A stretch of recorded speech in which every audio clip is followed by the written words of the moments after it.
मैं विकास और मैं आप सभी का नॉलेज बीम यूट्यूब चैनल के एक नए वीडियो में पुनः स्वागत करता हूं। स्टूडेंट्स, आज के वीडियो में मैं क्लास 12 के विद्यार्थियों के लिए यूपी बोर्ड एग्जाम 2022 का हिंदी का क्वेश्चन पेपर आपको शो करने वाला हूं। तो इस क्वेश्चन पेपर को मैं आपको शो करूं उससे पहले आप लोगों से रिक्वेस्ट करता हूँ कि इस वीडियो के डिस्क्रिप्शन में हमने अपने ब्लॉगिंग चैनल का जो है लिंक दिया हुआ है, उसे ज़रूर आप लोग सब्सक्राइब कर लीजिएगा, क्योंकि हम अपने ब्लॉगिंग चैनल पे जो भी अपना एक्सपीरियंस है वो शेयर करने वाले हैं, तो उसे ज़रूर सब्सक्राइब कर ले। लिंक जो है हमारे ब्लॉगिंग चैनल का इस वीडियो के डिस्क्रिप्शन में दिया गया है और हमारे ब्लॉगिंग चैनल का जो नाम है वह है नॉलेज बीम रियल ब्लॉग्स। ठीक है, तो चलिए मैं आपको जल्दी से क्वेश्चन पेपर जो है शो कर देता हूं। तो देख सकते हैं समय आपको 3 घंटे 15 मिनट का दिया गया है। टोटल पूरा अंक आपका 100 है। नोट के रूप में लिखा है कि प्रारंभ के 15 मिनट विद्यार्थियों को पढ़ने के लिए निर्धारित है और दूसरा निर्देश है कि इस प्रश्न पत्र में 2 खंड है, दोनों खंड के सभी प्रश्नों का उत्तर देना आवश्यक है।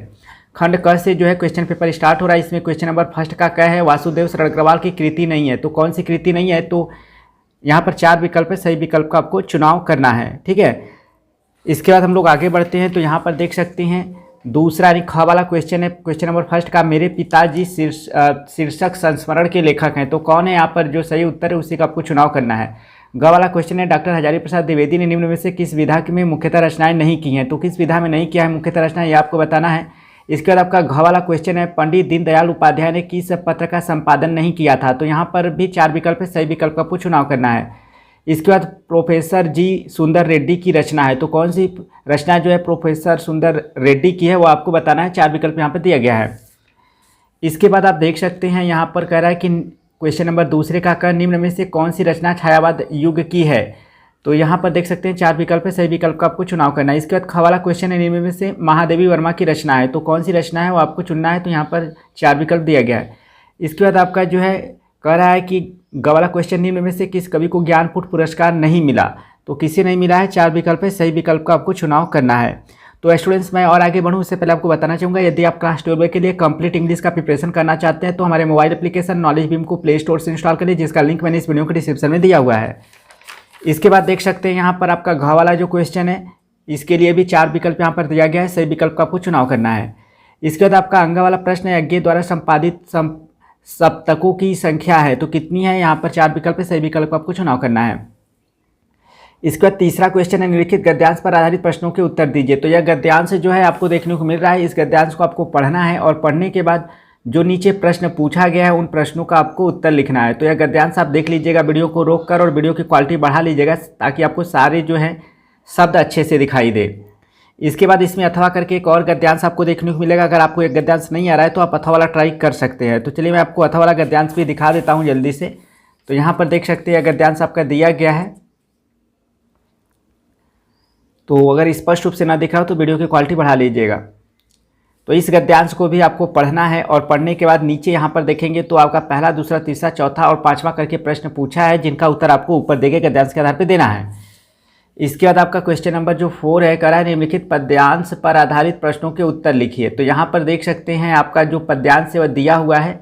इस पद्यांश को आपको पढ़ना है और पढ़ने के बाद यहाँ पर नीचे जो प्रश्न पूछा है, पहला, दूसरा, तीसरा, चौथा और 5वां करके, इनका उत्तर आपको ऊपर देखे पद्यांश के आधार पर देना है।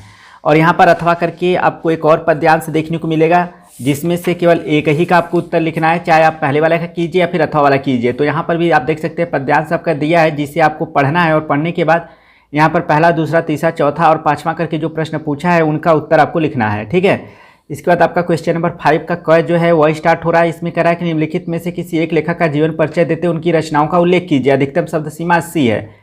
तो यहाँ पर वासुदेव सरगरवाल हैं, डॉक्टर हजारी प्रसाद द्विवेदी हैं, डॉक्टर APJ अब्दुल कलाम है। तो किसी एक का आपको जो है जीवन परिचय देते हुए उनकी रचनाओं का उल्लेख करना है। इसके बाद देख सकते हैं यहाँ पर ख वाला आपका क्वेश्चन है, निम्नलिखित में से किसी एक कवि का जीवन परिचय देते उनकी रचनाओं का उल्लेख कीजिए। अधिकतम शब्द सीमा 80 है, यानी कि आपको लगभग 80 शब्दों के आसपास लिखना है। लेकिन जब भी आप लिखें 100 वर्ड्स के आसपास लिखें।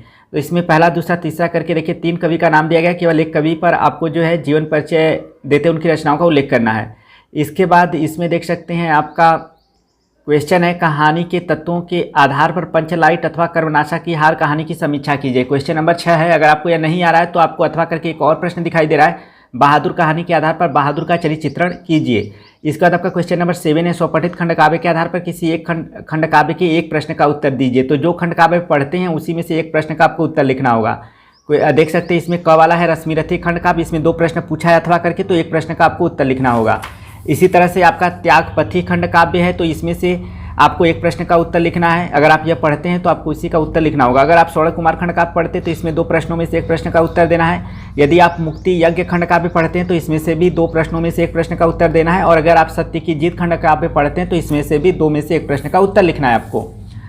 इसके बाद 6 वाला क्वेश्चन आपका है, आलोकवृत्त खंड काव्य के नायक का चरित्र चित्रण कीजिए, या फिर नीचे एक और अथवा करके प्रश्न है। तो अगर आप आलोक वृत्त खंड काव्य पढ़ते हैं तो इसमें एक प्रश्न का आपको उत्तर लिखना होगा। इसके बाद आपका खंड ख जो है स्टार्ट हो रहा है। इसमें क्वेश्चन नंबर 8वां प्रश्न है, निम्नलिखित संस्कृत गद्यांशों में से किसी एक का संदर्भ सहित हिंदी में अनुवाद कीजिए। तो ये आपको क करके जो है संस्कृत में गद्यांश दिखाई दे रहा है, इसे आपको संदर्भ के साथ जो है वह हिंदी में अनुवाद करना है। अगर आपको यह गद्यांश नहीं आ रहा है तो अथवा करके एक और आपको गद्यांश देखने को मिल रहा है, तो इस गद्यांश को जो है आप पढ़कर संदर्भ के साथ हिंदी में जो है वह अनुवाद कर सकते हैं।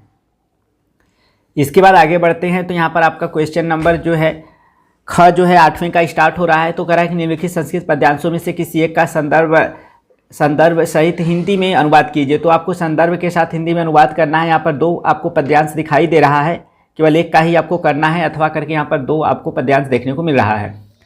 इसके बाद आपका क्वेश्चन नंबर 9 है। 9 में कह रहा है कि निम्नलिखित में से किन्हीं 2 प्रश्नों के उत्तर संस्कृत में दीजिए। तो केवल आपको 2 प्रश्नों का उत्तर संस्कृत में लिखना है। यहाँ पर 4 प्रश्न आपका दिया गया है। इसके बाद आपका क्वेश्चन नंबर 10 का कह है, श्रृंगार अथवा करुण रस की परिभाषा लिखकर उसका एक उदाहरण दीजिए। ख वाला क्वेश्चन है, यमक अथवा अनन्वय अलंकार की परिभाषा लिखकर उसका एक उदाहरण भी लिखिए। ग वाला क्वेश्चन है आपका, चौपाई अथवा हरि गीतिका छंद का लक्षण लिखकर उसका एक उदाहरण लिखिए। इसके बाद आपका क्वेश्चन नंबर 11 है, निम्नलिखित में से किसी एक विषय पर निबंध लिखिए। तो आपको यहाँ पर 5 विषय दिखाई दे रहा है, जिसमें से केवल एक विषय पर आपको निबंध लिखना है। इसके बाद आपका क्वेश्चन नंबर 12 का क है, देख सकते हैं प्रेजते का संधि विच्छेद है। तो 4 विकल्प है, सही विकल्प का आपको चुनाव करना है। इसके बाद दूसरा है योद्धा का संधि विच्छेद है। तो यहाँ पर भी 4 विकल्प है, सही विकल्प का आपको चुनाव करना है। तीसरा प्रश्न है पूर्ण चंद्र का संधि विच्छेद है। तो इसमें कौन सा विकल्प सही है वहीं आपको चुनना है। इसके बाद आपका क्वेश्चन नंबर जो आपका 12 का ख है, इसमें कह रहा है प्रत्यक्षम में समास है। तो कौन सा समास है ये आपको बताना है, 4 विकल्प दिया गया है। इसके बाद कुपुत्र में समास है। तो कौन सा समास है, यह भी आपको 4 विकल्प है, सही विकल्प का आपको चुनाव करना है। इसके बाद आपका क्वेश्चन नंबर 8वें का क देख सकते हैं, कह रहा है कि आत्मनो रूप है आत्मन शब्द का। तो कौन सा विकल्प सही है वह बताना है। इसके बाद नामनी रूप है नामन शब्द का। तो कौन सा विकल्प सही है यह भी आपको बताना है। इसके बाद ख वाला है, त्रिष्ठेव अथवा पाश्चाती शब्द किस धातु लकार पुरुष एवं वचन का रूप है, यह आपको बताना है। इसके बाद ग वाला आपका क्वेश्चन है, दतः शब्द में प्रत्यय है। तो कौन सा प्रत्यय है आपको यह बताना है, 4 विकल्प दिया गया। इसके बाद दूसरा है, इसमें धीमती शब्द में प्रत्यय है। तो कौन सा प्रत्यय है आपको यह बताना है, 4 विकल्प आपका दिया गया है। इसके बाद घ वाला क्वेश्चन देख सकते हैं, कह रहा है कि रेखांकित पदों में से किसी एक पद में विभक्ति तथा संबंधित नियम का उल्लेख कीजिए। तो यहाँ पर जो भी आपका रेखांकित पद दिया गया है तो उसमें जो है आपको विभक्ति तथा उससे संबंधित नियम बताना है। तो यहाँ पर रेखांकित जो है वह किया नहीं है, तो यहाँ पर शायद पेपर में मिस्टेक है, ठीक है, या बोर्ड का पेपर है, फिर भी इसमें देखिए मिस्टेक है, आप देख लीजिएगा। इसके बाद क्वेश्चन नंबर आपका 14 है, निम्नलिखित में से किन्हीं 2 वाक्यों का संस्कृत में अनुवाद कीजिए। तो यहाँ पर पहला, दूसरा, तीसरा, चौथा करके आपको 4 वाक्य दिखाई दे रहा है, जिसमें से 2 वाक्यों को आपको संस्कृत में अनुवाद करना है। तो आई होप स्टूडेंट्स आपको यह जो वीडियो है वह अच्छा लगा होगा। और जैसा कि मैंने बताया, हमारे इस वीडियो के डिस्क्रिप्शन में हमारे ब्लॉगिंग चैनल का जो है लिंक शेयर हमने किया है, तो उसे ज़रूर आप ज्वाइन कर लीजिएगा, क्योंकि वहाँ पर मैं आप लोगों के लिए जो है अपनी एक्सपीरियंस को जो है शेयर करने वाला हूं। तो आप लोग जरूर से सब्सक्राइब कर लीजिएगा, लिंक वीडियो के डिस्क्रिप्शन में है। और इंग्लिश की तैयारी के लिए हमारे मोबाइल एप्लीकेशन नॉलेज बीम को जरूर प्ले स्टोर से इंस्टॉल कर लीजिएगा। और अगर टेलीग्राम चैनल को जुड़ते हैं आप हमारे, तो वहाँ पर भी आपको बहुत सारे नोट्स देखने को मिलते हैं। तो हमारे टेलीग्राम चैनल का भी लिंक इस वीडियो के डिस्क्रिप्शन में है। तो वीडियो पसंद है तो वीडियो को लाइक करें, और चैनल पर पहली बार है तो चैनल को जरूर सब्सक्राइब कर ले। तो मिलते हैं नेक्स्ट वीडियो में, तब तक के लिए thank you so much for watching this video.